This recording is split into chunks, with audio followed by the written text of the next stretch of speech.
Assalamualaikum warahmatullahi wabarakatuh. Selamat datang di kelas online. Pada video kali ini kita akan membahas tentang selektor. Jadi selektor adalah pola yang kita gunakan untuk memilih atau mencari elemen yang akan kita ubah stylenya menggunakan CSS. Pada materi sebelumnya kita sudah belajar menggunakan elemen selektor. Jadi saya tunjukkan di sini dulu. Jadi kita menggunakan seperti ini. Jadi ini yang disebut dengan selektor. Jadi kita memilih elemen P untuk kita ubah stylenya. Jadi contoh awalnya seperti ini. Kemudian kita coba ubah font size-nya menjadi 20 pixel. Oke, sekarang kita refresh, maka ukuran font dari semua elemen P akan berubah seperti ini. Kemudian selain elemen selektor ini terdapat banyak jenis selektor dan bisa dikategorikan menjadi 4 kategori. Jadi yang pertama adalah simple selektor, kemudian yang kedua adalah kombinator selektor, kemudian yang ketiga adalah pseudo. Pseudo ini dibagi dua, pseudo class selektor dan pseudo element selektor, dan yang terakhir adalah atribut selektor. Ini akan kita bahas satu persatu di video ini. Baik, sekarang kita akan mulai dari simple selector. Jadi simple selector itu ada beberapa jenis selector. Yang pertama elemen selector, kemudian class selector, ID selector, dan universal selector. Oke, kita bahas dari elemen selector. Jadi elemen selector berarti kita memilih elemen berdasarkan nama elemennya. Contohnya seperti ini. Kemudian kita juga bisa memberi pemisah koma untuk memilih beberapa elemen sekaligus. Contohnya di sini kita punya elemen H1 dan H2. Jadi kita bisa tulis seperti ini, H1, H2. Jadi kita memilih elemen H1 dan H2 sekaligus. Kemudian contohnya di sini akan saya beri garis bawah. Oke, sekarang saya save, kemudian saya refresh, maka di sini muncul garis bawah. Terus bagaimana kalau contohnya kita ingin membuat atau merubah style dari paragraf pertama dan paragraf ketiga. Jadi di sini kita tidak bisa menggunakan elemen selektor karena dari elemen P ini hanya dua elemen saja yang akan kita ubah. Jadi solusinya adalah kita bisa menggunakan class selector.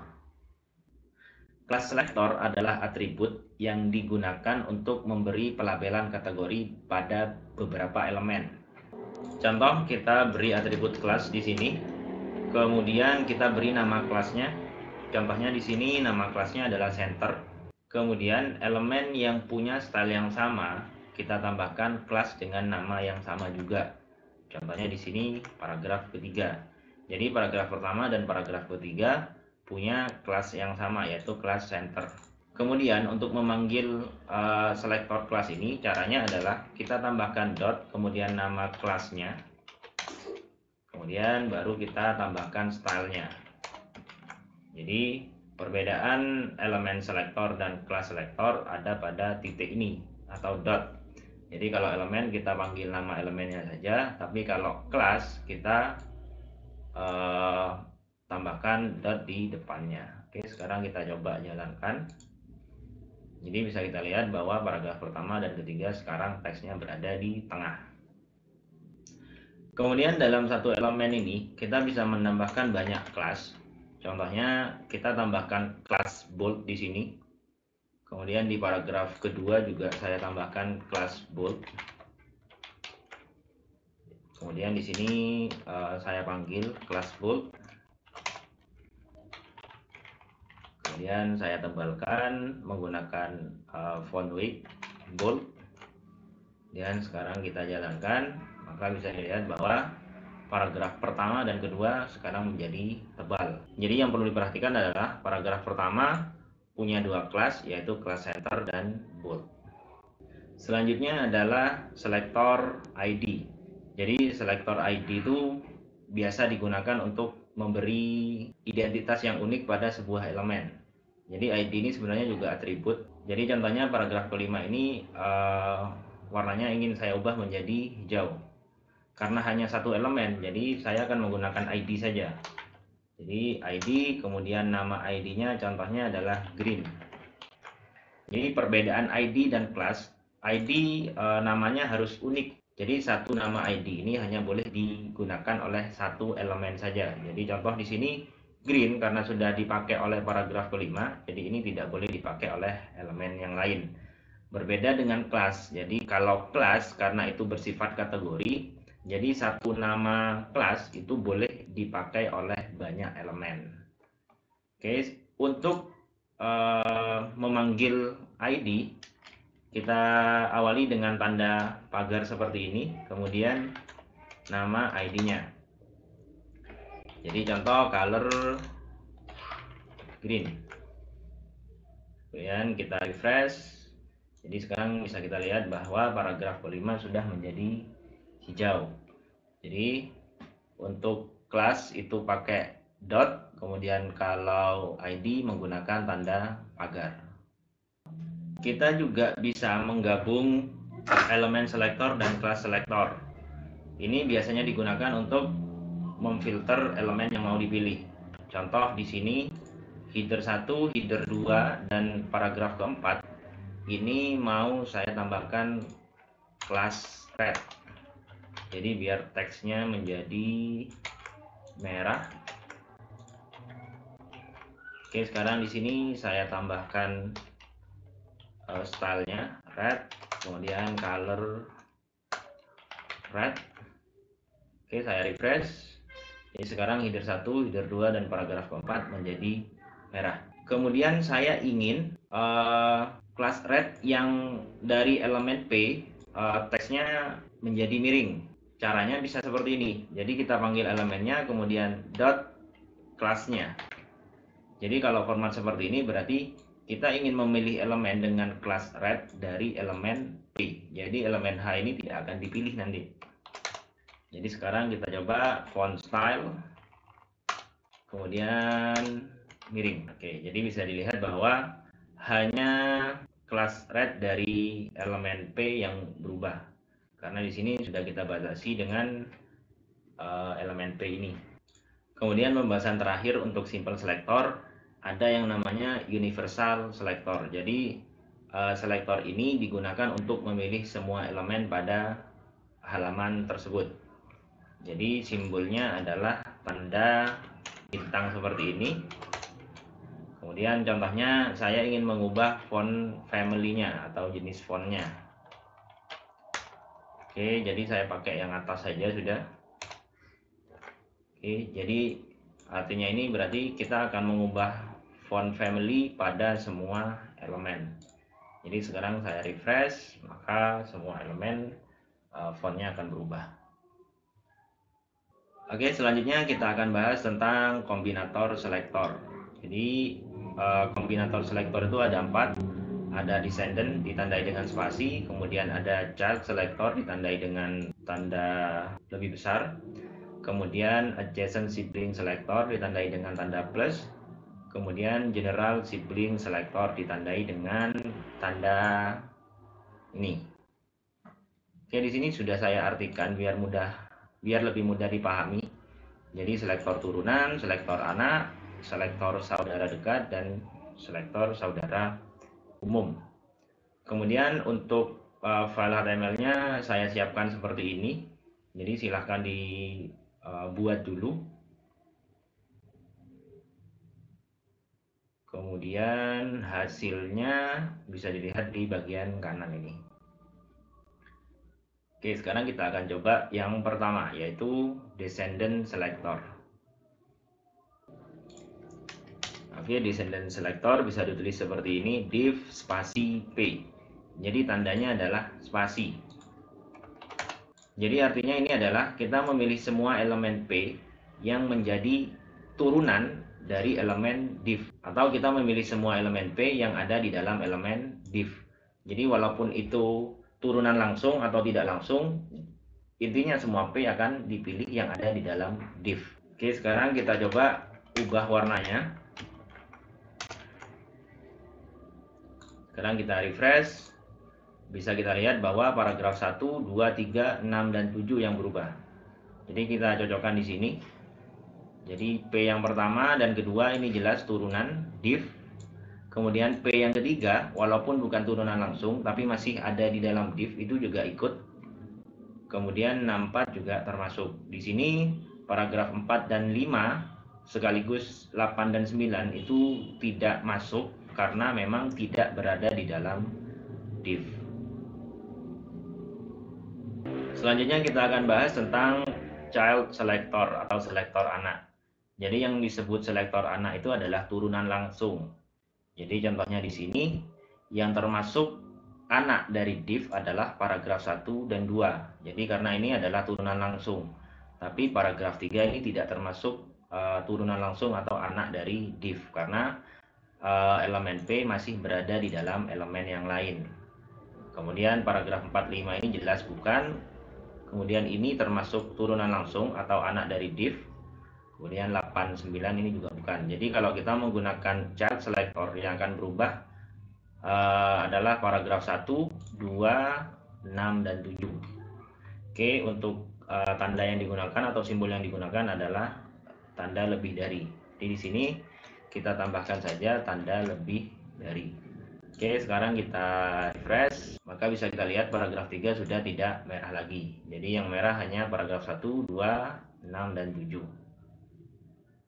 Oke, selanjutnya adalah adjacent sibling atau saudara dekat. Jadi yang disebut saudara dekat adalah elemen yang ada tepat setelah elemen yang lain. Contohnya di sini paragraf 4 ini adalah saudara dekatnya div.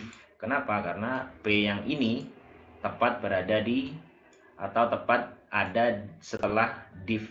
Sedangkan paragraf 5 ini tidak disebut dengan saudara dekat karena masih dipisah oleh elemen yang lain. Contoh yang lain adalah paragraf 8, ini disebut saudara dekatnya div. Sedangkan paragraf 9 tidak termasuk. Kalau keturunan itu tidak dianggap saudara. Jadi semua elemen yang ada di dalam div itu tidak dianggap saudara. Oke, sekarang kita coba. Tanda adjacent sibling adalah plus. Kemudian kalau kita refresh, maka yang berubah adalah paragraf 4 dan 8. Jadi 4 dan 8. Kemudian yang terakhir adalah general sibling. Ini adalah saudara umum. Jadi maksudnya adalah semua elemen yang jatuh setelah elemen lain. Contohnya elemen P ini termasuk saudara dari div karena jatuhnya setelah div. Dan yang dianggap saudara umum itu berarti adalah semua elemen yang jatuh setelah div. Jadi ini termasuk, kemudian ini juga termasuk. Tandanya menggunakan simbol ini.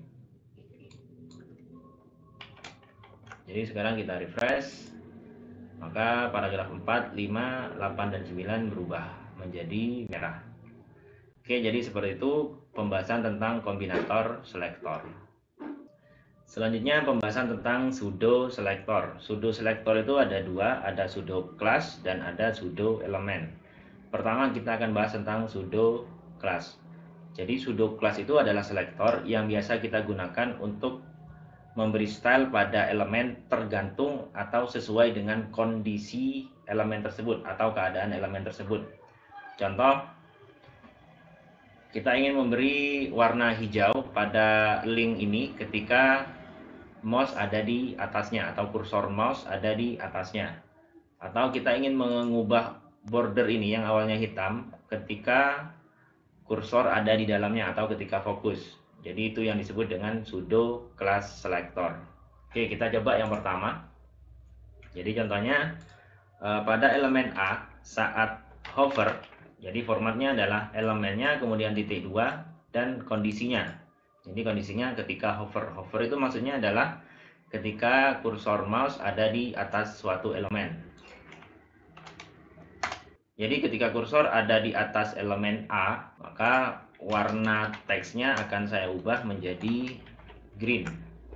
Oke, sekarang kita refresh. Sekarang kita coba. Oke, jadi ketika mouse ada di atas link ini atau elemen ini, maka warna teksnya menjadi green. Atau contoh lain, ketika input mendapatkan fokus, oke, jadi titik 2 fokus. Kemudian untuk mengubah bordernya kita bisa menggunakan outline color. Kemudian di sini saya menggunakan warna aqua. Oke, Oke, sekarang kita refresh. Jadi kalau kursor kita letakkan di sini, maka bordernya menjadi warna aqua. Kemudian state, jadi ini pada pseudo class selector itu ada banyak, silahkan dicari dan dipelajari di Google. Kemudian kita akan bahas tentang pseudo element. Pseudo element selector adalah selektor yang bisa digunakan untuk mengubah style dari bagian sebuah elemen. Jadi yang diubah hanya bagiannya saja, bukan elemen keseluruhan. Contoh di sini saya sudah siapkan paragraf dummy dari Lorem Ipsum. Jadi contoh kita ingin mengubah warna pada baris pertama. Jadi kita bisa menggunakan pseudo elemen. Caranya kita tentukan dulu elemennya, kemudian titik dua kali. Jadi format dari pseudo elemen itu pakai titik 2. Kemudian bagiannya. Jadi di sini kita menggunakan first line. Contohnya di sini warnanya mau saya ubah menjadi biru. Oke, sekarang kita coba. Maka baris pertama akan menjadi biru. Jadi kalau kita scroll, jadi tetap di sini yang berubah menjadi biru adalah yang baris pertama. Oke, contoh yang lain, contohnya umpamanya kita ingin mengubah warna dan background dari teks yang kita seleksi seperti ini. Jadi kita bisa menggunakan P.2 dua kali, kemudian selection. Jadi warnanya contohnya saya ubah menjadi merah, kemudian backgroundnya saya ubah menjadi kuning. Oke, sekarang saya refresh, kemudian saya coba untuk memilih teks. Oke, bisa dilihat bahwa teksnya jadi merah dan backgroundnya jadi kuning. Dan ini sama dengan yang pseudo class. Untuk contohnya ini ada banyak, silahkan dicari dan dipelajari di Google. Kemudian kita akan lanjut ke pembahasan terakhir, yaitu adalah atribut selector. Atribut selector berarti kita menggunakan atribut untuk memilih elemen. Jadi di sini sudah saya siapkan file HTML-nya. Kemudian hasilnya sebelum diberi CSS seperti ini. Oke, contoh. Kita ingin memilih input yang memiliki atribut type. Jadi caranya adalah input, kemudian kurung kotak seperti ini. Kemudian nama atributnya yaitu type. Kemudian kurung kurawal. Jadi contoh di sini saya ingin memberi margin pada bagian kanan biar jarak antar elemen ini agak panjang. Oke, bisa dilihat sekarang sudah lebih berjarak lagi. Kemudian saya akan perbesar menggunakan padding.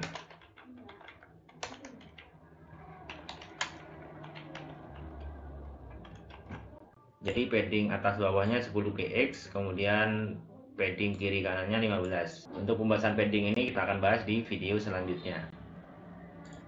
Oke, jadi seperti ini, elemennya sudah tambah besar. Jadi bisa kita lihat bahwa yang kita pilih hanya input yang punya atribut type. Tapi seandainya kalau kita punya atribut dengan nilai tertentu, contohnya kita ingin memilih elemen input dengan atribut tipe yang nilainya button. Jadi kita bisa tulis seperti ini. Oke, jadi seperti ini. Jadi yang dipilih hanya elemen input dengan tipe button. Jadi contohnya background colornya akan saya ubah.